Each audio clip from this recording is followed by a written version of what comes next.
హైడ్రా కూల్చివేతల భయంతో మహిళ ఆత్మహత్య చేసుకుంది. కుక్కడపల్లి యాదవ్ బస్తీకి చెందిన గుర్రాంపల్లి బుచ్చమ్మ ఉరేసుకుని ఆత్మహత్య చేసుకుంది. నల్లచెరువు దగ్గరలో బుచ్చమ్మకు 2 ఇళ్లు షెడ్ ఉన్నాయి. ఇటీవల నల్లచెరువులో ఆక్రమణలు కూల్చివేశారు. తమ ఇళ్లను కూడా కూల్చేస్తారన్న భయంతో తాను ఉంటున్న ఇంట్లోనే ఆమె ఆత్మహత్య చేసుకుంది. ఆమెకు నోటీసులు ఇవ్వలేదంటూ మరోవైపు హైడ్రా కమిషనర్ రంగనాథ్ స్పష్టతనిస్తున్నారు. ఎఫ్టీఎల్కు దూరంగా బుచ్చమ్మకు ఇల్లు ఉన్నట్లుగా కూకట్పల్లి ఎస్ఐ తమకు సమాచారం ఇచ్చారంటున్నారు రంగనాథ్. కూతుర్లు ప్రశ్నించడంతోనే మహిళ ఆత్మహత్య చేసుకుందంటున్నారు. గుర్రంపల్లి శివయ్య బుచ్చమ్మ దంపతులకు 3 కూతురున్నారు. 3 బిడ్డలకు పెళ్లిళ్ళు చేసి వారికి కట్నంగా 3 ఇల్లు ఇచ్చారు శివయ్య.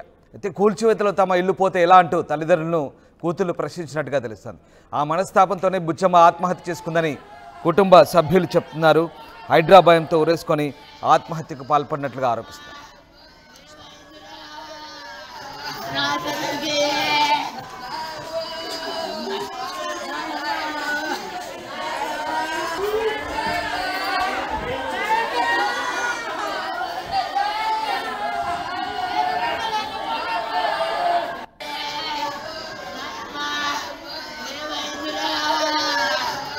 నా పేరు సరిత.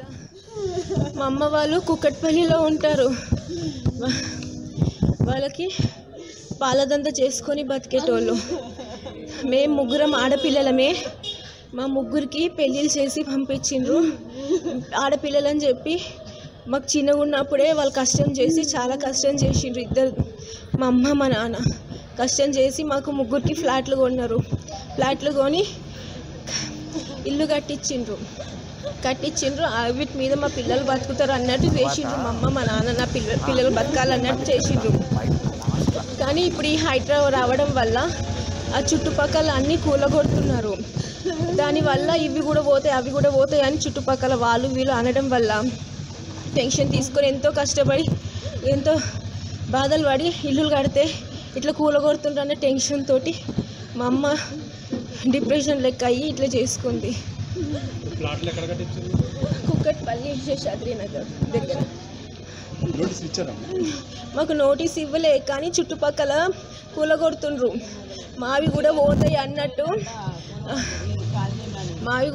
అన్నట్టు వాళ్ళకి టెన్షన్. ఎందుకంటే 30 ఏళ్ళ క్రితమే కొన్నారు. 30 ఏళ్ళ క్రితమే తెలంగాణ పొద్దుందాకా కష్టం చేసి కొన్నారు వాళ్ళు. మాకు తాతలు సంపాదించిన ఆస్తులు ఏం లేకుండే. కష్టపడి సంపాదించి బిడ్డలు ఆడపిల్లలని వాళ్ళు ఏదో ఇగ్రం చేసిండ్రు.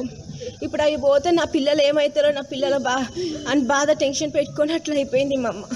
మా 3కి ఒక్కొక్క ఫ్లాట్ ఇప్పించిండు శేషాద్రి నగర్లో, అక్కడ వివేకానంద కాలనీలా, వెంకట్రావు నగర్ కాలనీలా.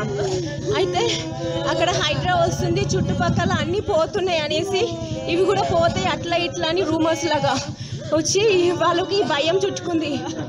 ఇంత కష్టపడి మేము ఇంత చేస్తే అవి పోతాయేమో అని టెన్షన్ తోటి మనస్పర్ధం చెంది ఆమె అట్లా చేసుకుంది. నోటీస్ రాలేదు, కానీ ఇట్లా బయట చెప్పుకుంటున్నారు కదా అది పోతుంది ఇది పోతుంది వీళ్ళు చెప్తున్నారు. అయితే ఈ ఘటనతో హైడ్రాకు ఎలాంటి సంబంధం లేదంటున్నారు కమిషనర్ రంగనాథ్. హైడ్రా గురించి సోషల్ మీడియాలో కానీ మిగతా వార్తా సంస్థల్లో కానీ భయాలు పుట్టించే వార్తలు ప్రసారం చేయొద్దంటూ ఆయన కోరుతున్న పరిస్థితి కనబడతా ఉంది. సామాజిక మాధ్యమాల్లో భయాలు పుట్టించవద్దని కోరుతున్నానంటున్నారు. రాష్ట్రంలో జరుగుతున్న కూల్చివేతలకు హైడ్రాకు ఆపాదిస్తున్నారని, కూల్చివేతలకు సంబంధించి మూసీ నదిలో చేపట్టిన ఏ సర్వేలోనూ హైడ్రా భాగం కాలేదంటున్నారు రంగనాథ్. మూసీ నదిలో శనివారం భారీగా అక్రమ ఇళ్లను కూల్చివేయబోతున్నట్లు నకిలీ వార్తలు విపరీతంగా ప్రచారం అవుతున్నాయన్నారు. అయితే ఈ విషయాన్ని మీడియా ప్రజల్లోకి తీసుకెళ్లాలన్నారు. హైడ్రా కూల్చివేతల గురించి అనవసర భయాలు వద్దన్నారు. ఇక పేదలు మధ్యతరగతి ప్రజల కూల్చివేతల వల్ల ఇబ్బందులు పడొద్దని, దీనికి సంబంధించి ప్రభుత్వం ఖచ్చితమైన సూచన జారీ చేస్తుందంటూ రంగనాథ్ చెప్తున్నారు. మొత్తం మీద కొన్ని సోషల్ మీడియా ఛానళ్లు ప్రత్యేక ఎజెండాతో హైడ్రాపై అవాస్తవ నకిలీ వార్తలను ప్రచారం చేస్తున్నాయంటూ ఆయన మండిపడుతున్నారు. అయితే కూకట్పల్లిలో జరిగిన ఘటనకు సంబంధించి రంగనాథ్ క్లారిటీ ఇచ్చే ప్రయత్నం చేశారు. మరోవైపు బుచ్చమ్మ తన కూతుర్లు ప్రశ్నించడంతోనే ఆత్మహత్య చేసుకున్నట్టుగా తెలుస్తోంది. ఇక తన ఇంటి ఎదురుగా ఉన్నటువంటి నల్లచెరువు ఎఫ్టీఎల్ పరిధిలో ఇప్పటికే అక్రమ నిర్మాణాలు కూల్చివేశారు. అయితే తమ ఇళ్లను కూడా కూల్చివేస్తారనే భయంతోనే ఆమె ఆత్మహత్య చేసుకున్నట్టుగా తెలుస్తోంది. బుచ్చమ్మ ఇల్లు ఎఫ్టీఎల్కు దూరంగా ఉన్నాయని కూకట్పల్లి ఎస్ఐ తమకు సమాచారం ఇచ్చారంటూ హైడ్రా కమిషనర్ చెప్తున్నారు. కేవలం కూతుర్లు ప్రశ్నించడంతోనే ఆ మహిళ ఆత్మహత్య చేసుకున్నట్టుగా చెప్తున్నారు. ఆమెకు నోటీసులు ఇవ్వలేదని హైడ్రా స్పష్టం చేస్తోంది. తమ ఇళ్లను ఎక్కడ కూల్చిస్తారనే భయంతోనే కేవలం ఆమె ఈ బలవన్మరణానికి పాల్పడినట్టుగా తెలుస్తోంది.